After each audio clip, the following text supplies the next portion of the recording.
I'm Lena Lopez, and my life's been a canvas of colors and chaos, painted in the humid heart of Atlanta, Georgia. I'm a muralist, turning blank city walls into stories of hope and rebellion, but my own story's been shaped by a mother who'd rather frame me in her perfect world than let me paint my own. That cream-colored envelope on my kitchen counter, sealed with gold-embossed lettering, was like a storm cloud threatening to wash away everything I'd built. For 3 days, I'd ignored it, but this morning, a text from my cousin Marcus lit up my phone. Asterisk, open it, Lena. You need to know.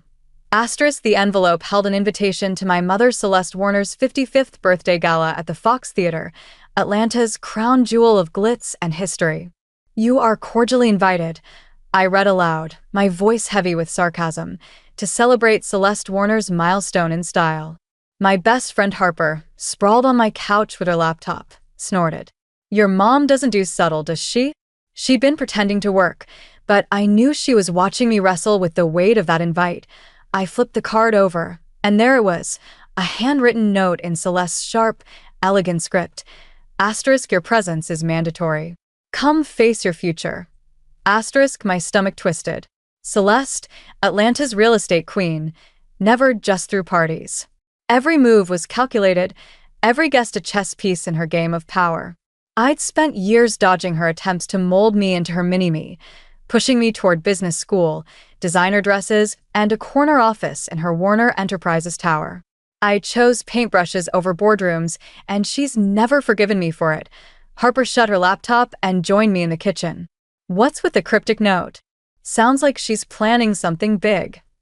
My phone buzzed again, Marcus, calling this time. I hit speaker.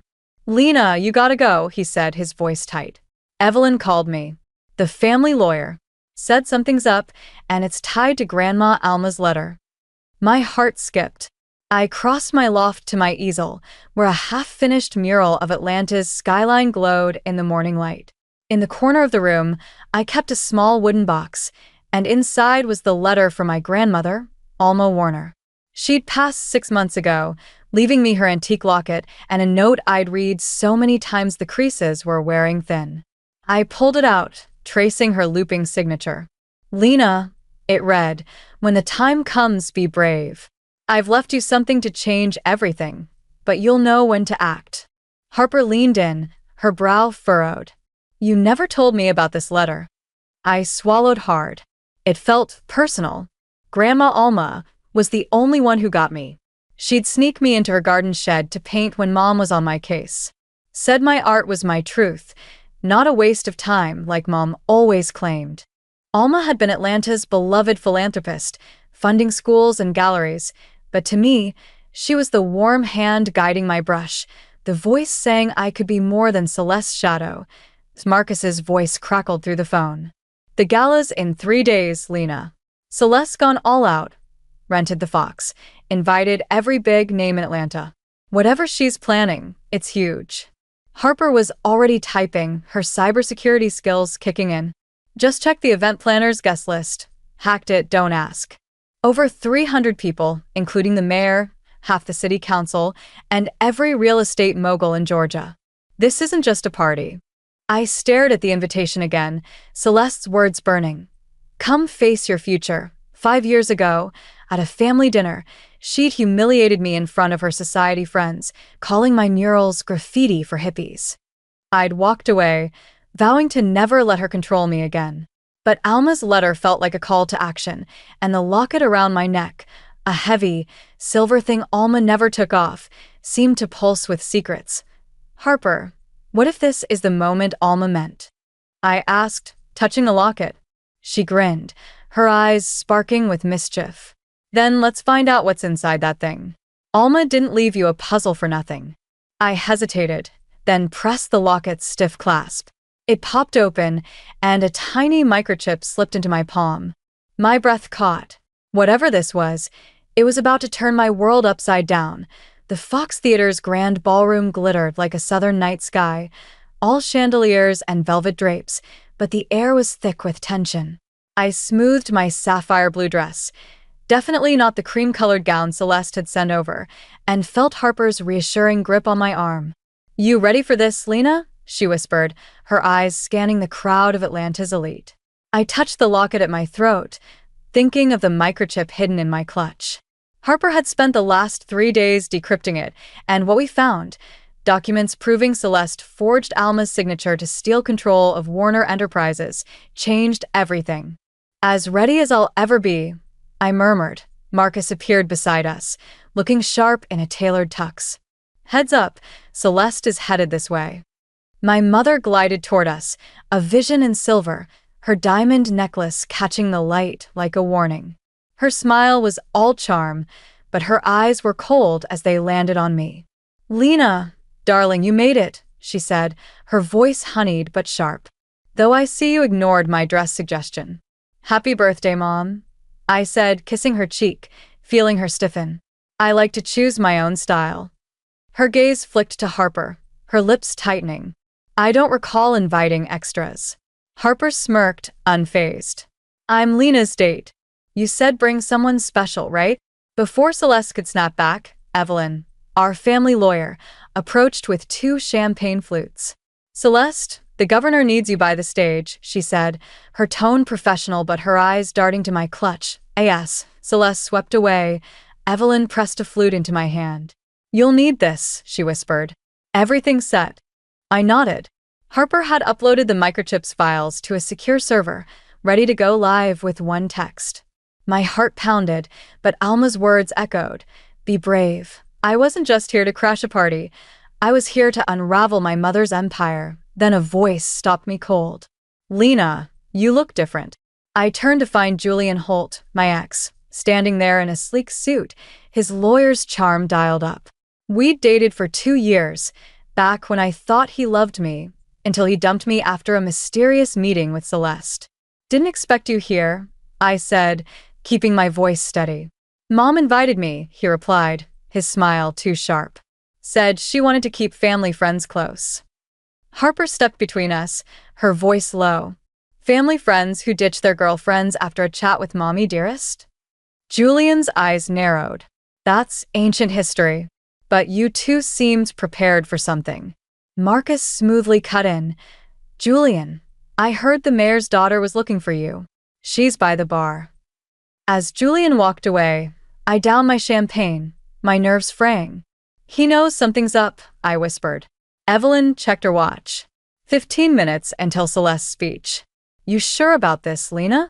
I thought of the microchip's contents, proof Celeste had betrayed Alma, siphoning millions from the family foundation. "I'm sure," I said, my resolve hardening. The ballroom buzzed with Atlanta's power players, their laughter masking the lies that held this world together. Alma's letter had promised answers, and I was about to find them. The ballroom's lights dimmed as a voice boomed over the speakers. "Ladies and gentlemen, please welcome Celeste Warner." My mother took the stage, radiant in the spotlight, her smile a perfect mask. The crowd applauded, but I felt the locket's weight against my skin, grounding me. Harper squeezed my hand. "Showtime, Lena." Celeste's voice carried across the room. "Thank you all for joining me tonight. Family is everything, which is why I have an important announcement." My phone vibrated, Harper's signal that the files were uploading. Across the ballroom, phones began to ping. Guests glanced at their screens, their faces shifting from polite interest to shock.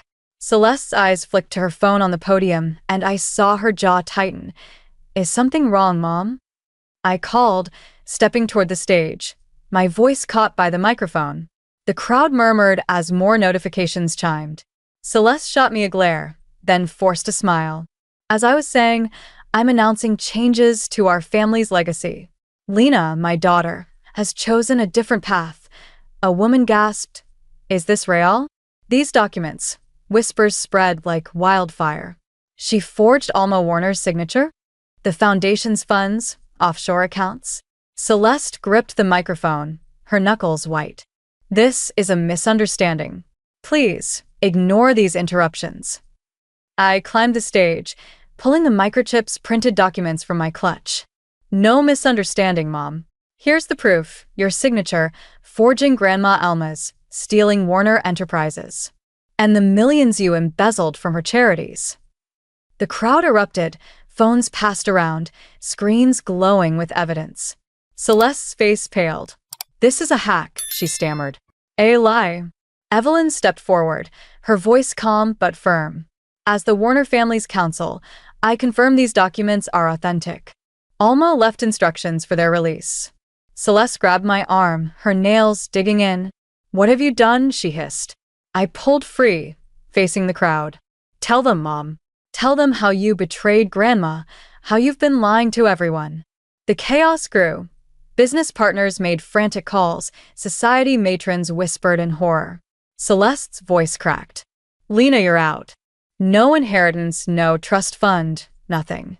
I laughed, the sound echoing. "This isn't about money. It's about truth." Harper held up her phone, grinning. "It's trending, Celeste. Every news outlet in Atlanta's got it." As security moved toward the stage, I felt a surge of triumph mixed with grief. This wasn't just about exposing Celeste. It was about honoring Alma's trust in me. The spotlight burned, but I stood tall, ready for whatever came next. The ballroom doors swung open, and reporters surged in, cameras flashing. Harper, Marcus, and I slipped into the Fox Theater's lobby, where Julian caught up to us, his face tense. "Lena, we need to talk." I froze, the sting of our breakup still raw. "What now, Julian?" He hesitated, then leaned in. "Your mom didn't just want me out of your life. She paid me to leave, said you were a liability to her plans."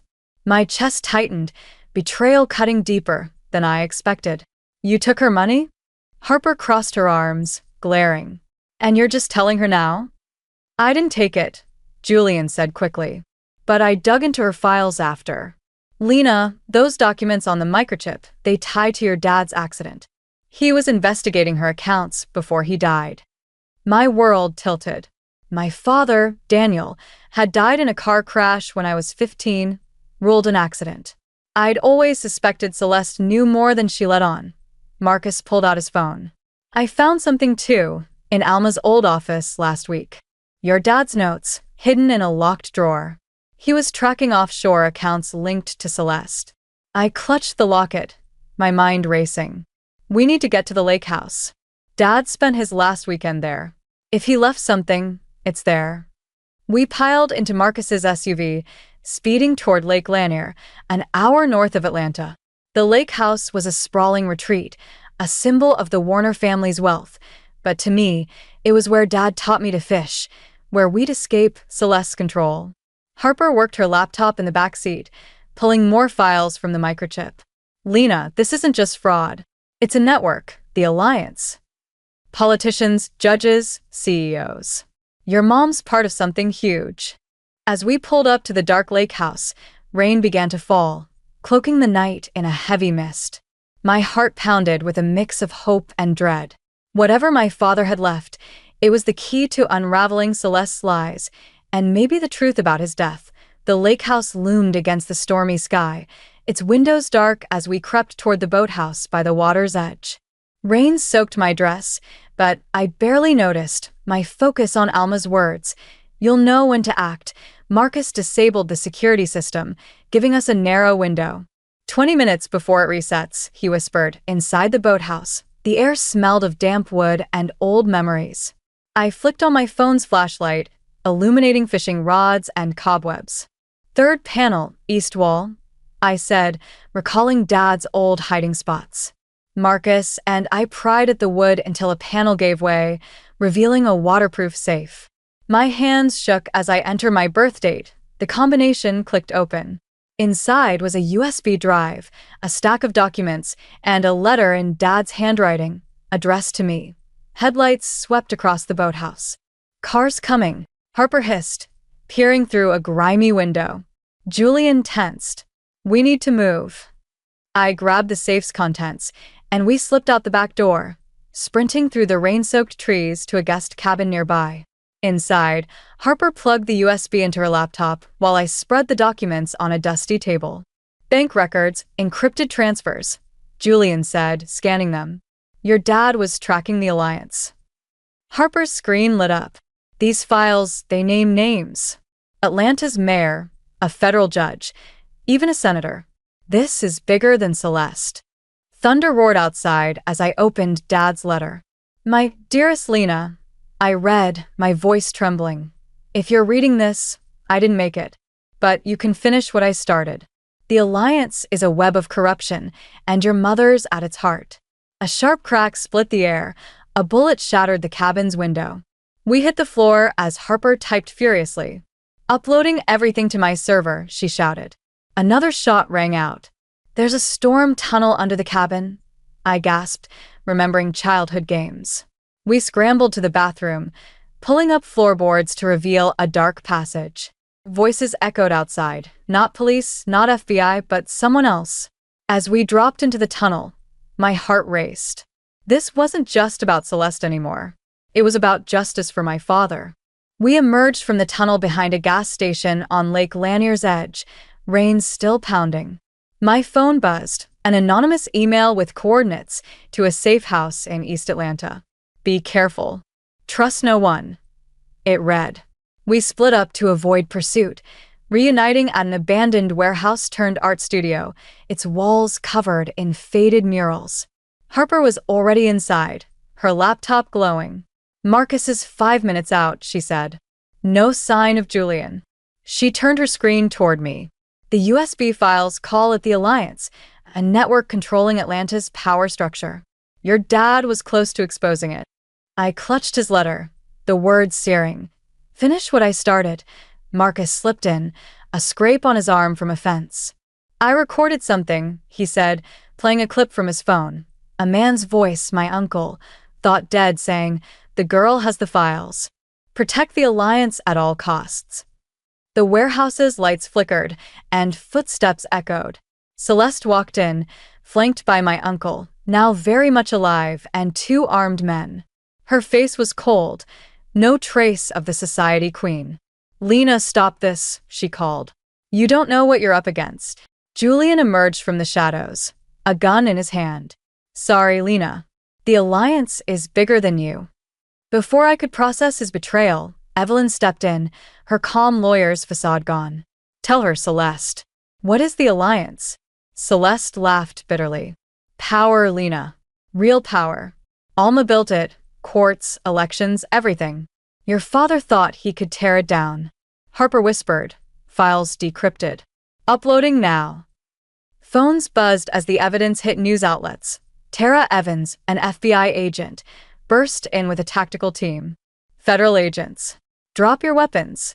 Celeste's men surrendered, but she stood defiant. You don't understand, Lena. I was protecting you.